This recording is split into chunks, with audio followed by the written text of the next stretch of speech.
Okay, hello class, and welcome to class 15 of Physics 350 on the divergence and the curl of the magnetic field.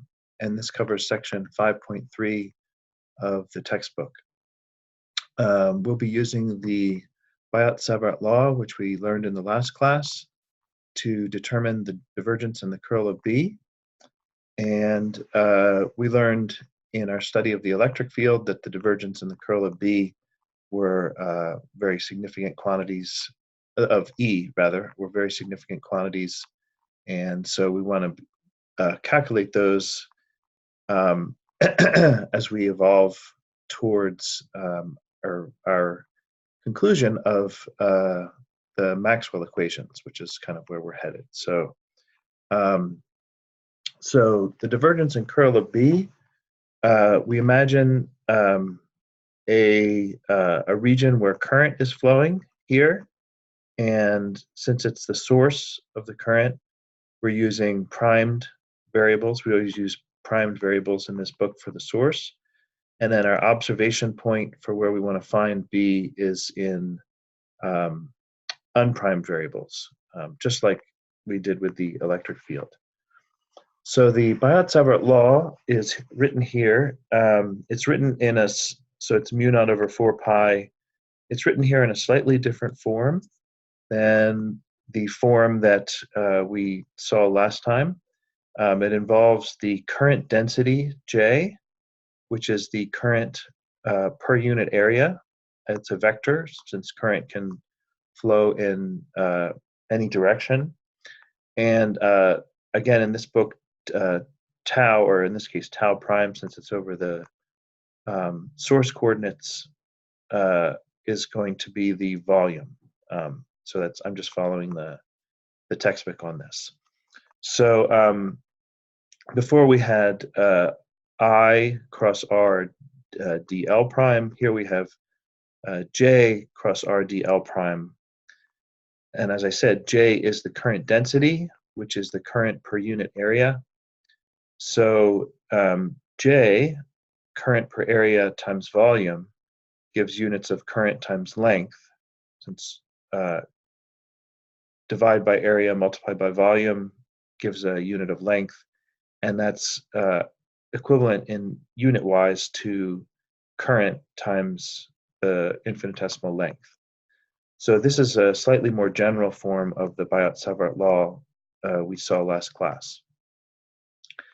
And as I said, B, the magnetic field at the observation point, is a function of x, y, and z, the unprimed variables, and J is a function of the primed variables, the source variables, x prime, y prime, and z prime. And that will be important in the little derivation that we do in just a second. And again, just to review, the separation vector R is the difference between the vector to the observation point and the vector from the origin to the source point. So it's written out in Cartesian coordinates. It's x minus x prime x hat plus y minus y prime y hat, etc. Okay, so this just works just like the electric field derivations that we did before. And then the volume element, dt prime, is just in Cartesian coordinates, so it's just the dx prime, dy prime, dz prime. Okay, so we're ready then, using the Biotsavart law here, to try to derive the divergence of B. And so we take this expression, and we can actually bring the divergence sign inside the integral, because the divergence is with respect to the unprimed variables, since we're looking at how B changes as the x, y, and z change, and the integral is with respect to the primed variables. So we're allowed to move this divergence inside the integral. Okay, so other than that, this equation looks exactly like this one. We've just got a divergence inside the integral. And then, so how to evaluate this term here, j cross r hat over r squared? Well, we use some vector identities. So you can go back to the chapter on the divergence of a cross product. These are more or less, for us, we just kind of look these up. Of course, they can be proved, but we're not, this isn't a vector calculus class. We kind of just use these. And it turns out it's equal to the second term, r hat over r squared, dotted with the curl of j minus j dotted with the curl of r hat over r squared. Okay, so it turns out that this term is 0, and the reason to see that this term is 0 is that again the divergence is being taken with respect to the unprimed coordinates, so the source coordinates, whereas j, remember, is a function of the primed coordinates. So this is a mixture of two coordinates, and there's no, as j ranges over here, the point B where we're finding the magnetic field doesn't change. So the unprimed delta cross the j, which is a function of the prime coordinates, is going to be 0. This quantity here was actually derived in a section which we skipped over in this class, but we can see that it sort of makes sense that this is a spherically symmetric term, r over r squared. That is, if we put it in spherical coordinates, it would just radiate outward from the origin, and something radiating outward from the origin is not going to have any curl or any spin. It's just going to be emanating outward from an origin. So that's also equal to 0. Okay, so here we go. And that's shown in problem,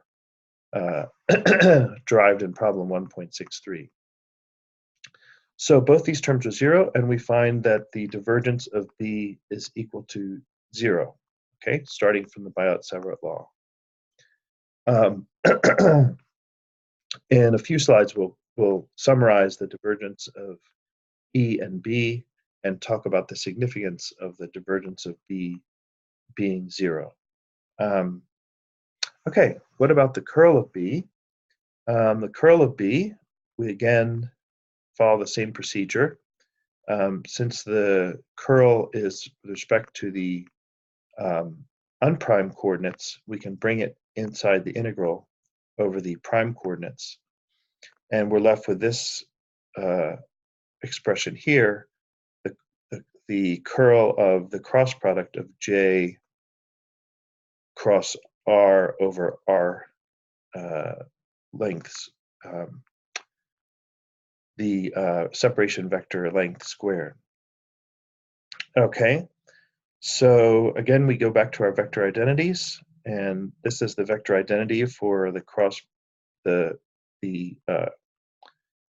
curl of a cross product. It's the first vector times the divergence of the second vector minus this j dot del of r over r squared. Okay. And this term is actually, again, this is in a section we skipped over, but we can try to make some intuitive sense of it. Again, the graph of this would be a radiating set of vectors coming out from the origin, and the vectors are going to be getting longer and longer as we get toward the origin, because this is over the distance from the origin squared. So the vectors will be getting longer and longer and longer. And it turns out that this gives a what's called a, if we refer back to that chapter on that we skipped, this gives what's called a delta function. In this case, a three-dimensional delta function.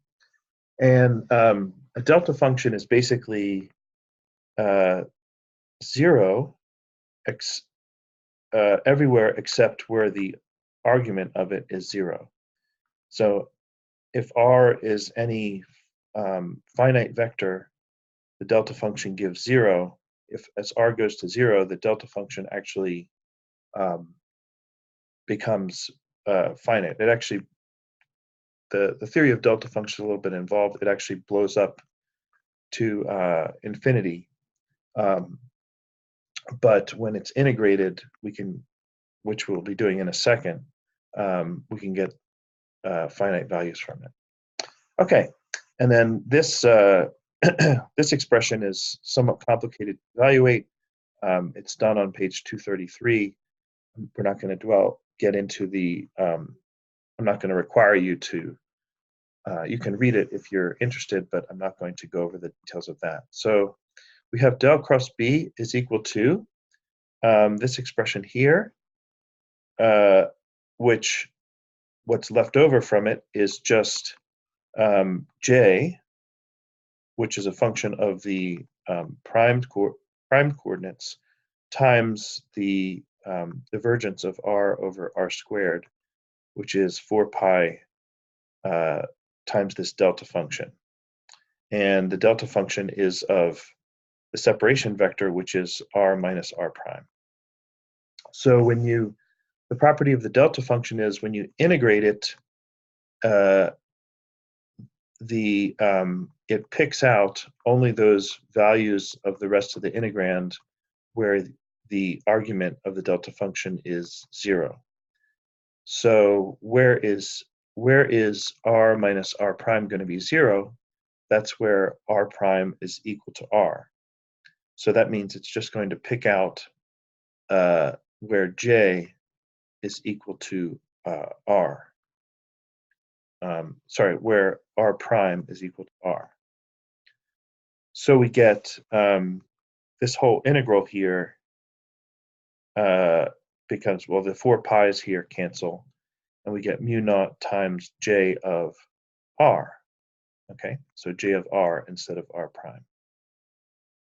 Okay, and that is our curl of B. That is the curl of B for magnetostatics. All right, so let's see. This curl of this equation, which we've derived for the curl of B, mu naught J, this is a differential form since it involves the curl, which is a derivative, and we can put it back into a form which you used and you learned in Physics 202, but which you hadn't connected, most likely, I don't think, to the Biotsavart Law, which we remember we just got this from the Biotsavart Law. So to do that, to put it into an integral form, we integrate this both sides with respect to a surface. So we integrate the curl of B over a surface, and by Stokes' theorem, remember, the integral of the curl of a vector function over a surface is equal to the line integral of B over any over the boundary of that surface, right? That's Stokes' theorem. And then on the other side, when we integrate over the surface, we get mu naught, the integral of J dot dA. And remember, again, this J is the current per unit area, the directed current per unit area. And so if we take the current per unit area and multiply by the directed area, we just get the current. And since this is over a surface, what we're going to get is the total current going through a particular surface that we're integrating over. So as I said, this is the total current passing through the surface of what we call the Amperian loop, the loop over which we integrate the magnetic field. And we call that I enclosed, the current enclosed by the surface. Okay, and this is Ampere's line law, or Ampere's line integral law, which you did use in Physics 202, but which is basically the integral version of our expression for the curl of B through Stokes' theorem. Okay, let's do an example. So that's a lot of derivations. So we'll do an example, which is one that we did just recently on the finding the field a distance from a long straight wire. Okay, so we actually did this as the last slide in the previous lecture using the Biotsavart law, and we'll see how much easier it is for symmetrical situations like this one to use Ampere's law. So we have a steady current I. Here is our Amperian, and we want to know the magnetic field at a distance s from the current I. And we have so we set up an Amperian loop, which would be a circle circulating around. And we know it circulates around this way by the right-hand rule. If we put our thumb in the direction of I, our fingers will circulate around in this direction. This is a symmetrical situation, like I mentioned, so it makes sense that the magnitude of the magnetic field is going to be constant as we go around the loop, because if we rotate the coordinates around the I-axis, the situation looks identical. So the magnitude of B can't depend on the angle, which I guess would be the angle phi around here. So we set up Ampere's law, which is that the line integral of B dot dl around this Amperian loop is equal to, we can pull out the B since it's constant, the magnitude is constant, and we just have the integral, the line integral of the length element dl. But the length, we're at a distance s here, and the Amperian loop we've picked is a circle. So the integral of the length around the circle is just the circumference of the circle, which is going to be, excuse me, 2 pi s. And that's equal to mu naught times the I enclosed, which again refers to the amount of current which is threading through this surface, through the interior of the Amperian loop. And that's the only current going through that Amperian loop is the straight current I. In principle, we could have other currents going through there, but here we're just assuming there's one current I. And so Ampere's law gives B times 2 pi s is equal to mu naught I. And then we can solve for B as mu naught I over 2 pi s. All right, so you notice that this is much faster than the previous derivation using the Biotsavart law in the last video, where we had to do an integral over angle using the Biotsavart law over the angle. Here we use the symmetry of the situation. Ampere's line integral law gives us immediately this field of the long straight wire. So it's sort of like Gauss's law. In symmetrical situations, we find that Gauss's law gives us the field much faster than, say, integrating Coulomb's law over a charge distribution. All right, so let's wrap up by summarizing the divergence and the curl for E and B. And this is our sort of first version of Maxwell's equations for electrostatics with still charges and steady currents, magnetostatics. So going back a few classes, remember the divergence of E is rho over epsilon naught. And it's equivalent to Gauss's law if we change it into an integral format. And the curl of E for electrostatics is 0. That doesn't have a particular name associated with it. And those are Maxwell's equations for electrostatics. We just derived in this class the divergence and the curl of the magnetostatic field. We found that the divergence of B is equal to 0. And that doesn't necessarily have a name, but it does imply that we don't have isolated magnetic charges. Okay, because in the case of the electric field, we have charges like protons or electrons or ions, and they give rise to electric fields which go into this charge density here. For magnetic field, as far as we know, there are no isolated magnetic charges, which are also called magnetic monopoles. Magnets come with both a north and a south pole, so they come as dipoles. And but just as a curiosity, some of the advanced physics theories nowadays are predicting that there could be these magnetic charges, magnetic monopoles. So this is an area of ongoing research. But so far as we know, there's no magnetic charge to correspond to electric charge, individual charges, so the divergence of B is equal to 0. And so we could say this is the absence of magnetic monopoles. And then finally, we have the curl of B being equal to mu naught times J, which we established. And the integral version of this is Ampere's law, which is very useful for finding the magnetic field in symmetrical situations. So those are Maxwell's equations for magnetostatics. So we've got our initial version of Maxwell's equations.